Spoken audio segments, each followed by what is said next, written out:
জুলাই গণহত্যার দায়ে পদত্যাগ করা রাষ্ট্রপতি মোহাম্মদ শাহাবুদ্দিনকে দ্রুত গ্রেফতার করে আন্তর্জাতিক অপরাধ ট্রাইব্যুনালে বিচারের দাবি জানিয়েছে জাতীয় নাগরিক পার্টি এনসিপি।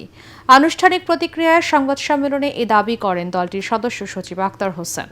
বলেন, সুযোগ পেলে ফ্যাসিবাদকে ফেরাতে সব ধরনের সহযোগিতা করবেন মোহাম্মদ শাহাবুদ্দিন।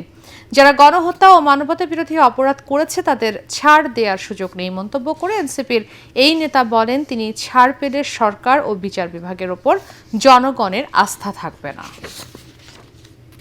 এই শাহাবুদ্দিন চুপ্পু সে যত অপরাধ করেছে সে অপরাধগুলোতে তাকে অবশ্যই বিচারের আওতায় নিয়ে আসতে হবে।